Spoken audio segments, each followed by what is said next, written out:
This is my example from the chicken scene using all the tools that we've been practicing. So remember, one person was cooking dinner and the other person started helping and just kind of taking over because the other person wasn't doing it right.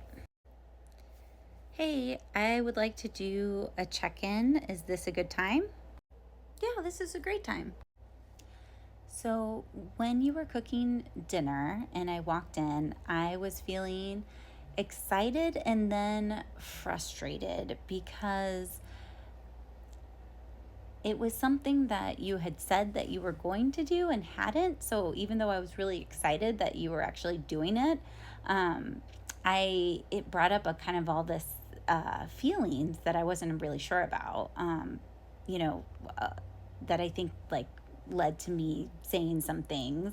But I think the underlying feeling was kind of feeling like frustrated or like annoyed that at the time had passed and there was no accountability on that on your end. And so that I think was what was going on for me.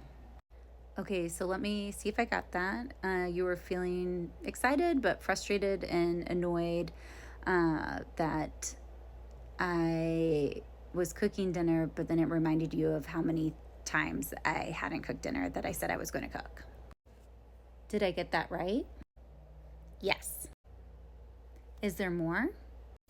Yes. So when I cook, or when I imagined that you would cook for me, to me it was really meaningful because it was an act of care. And when I cook, and I'm doing that as an act of care, I'm thinking of all the steps and all the other things to prepare. And so I think I was a little surprised, and it changed the meaning for me when you said, "Oh, here, can you chop these vegetables?" And then I was looking at the order, and I think I was telling myself a story that you weren't really caring or you weren't really trying. And that's also just made me disappointed because I really wanted to connect with you. So let me see if you got that. Part of the reason that me cooking for you was meaningful because it was a way of me showing you how much I care for you. So when I hadn't fully prepared it and I asked you to help, it felt like I didn't care about you or I wasn't really trying.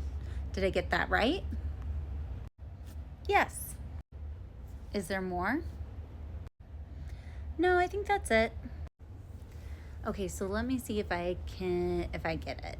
I hear what you're saying and it makes sense to me. What makes sense to me is that if you were hearing or feeling that an act of cooking would be a way of me prioritizing you, thinking of all the steps that I need to do, and when I showed up and was kind of playful and just, cooking my way that wasn't as organized as your way is, you felt uncared for, and so you were a little frustrated as as well because I had said this for a while and I hadn't followed through on it. So yeah, that makes sense that that would be your experience. Given all that you've been saying, I imagine that you might also feel angry, disconnected, and I don't know, maybe anxious? Yeah, I think anxious is one of them, but not really angry. It wasn't really towards the point of anger yet. I think frustration was like more of that word, that more accurate. Okay, I would like to respond now. Is that okay? All right. So wow. I definitely don't want you to feel uncared for or not respected. I'm really glad that you shared that with me. That wasn't my intent at all, and I'm really sorry. Like I can see how that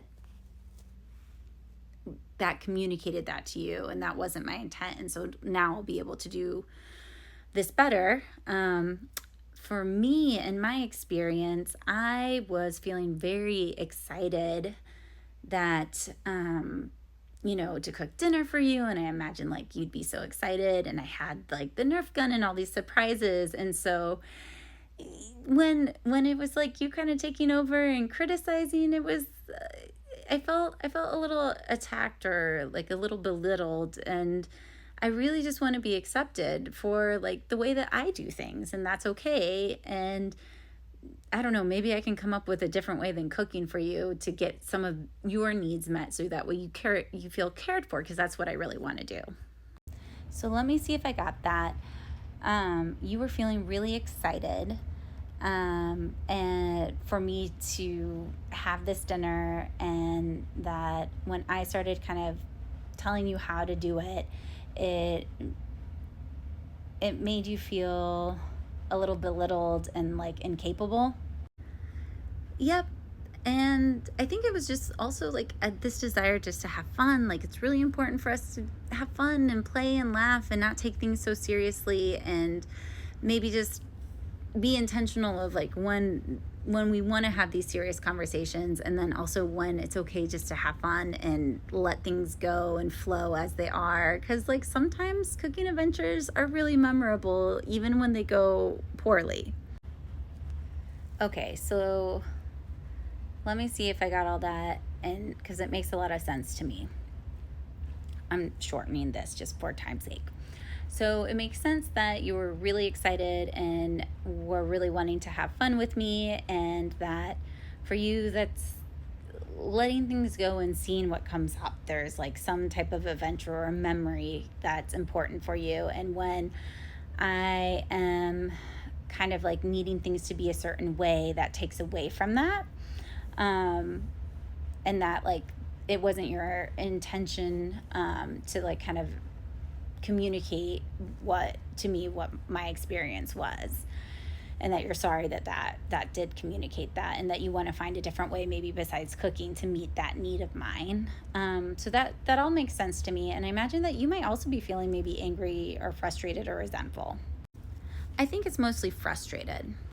And then this is where you would move into like some of the boundary setting and action items and supports using your ADHD tools.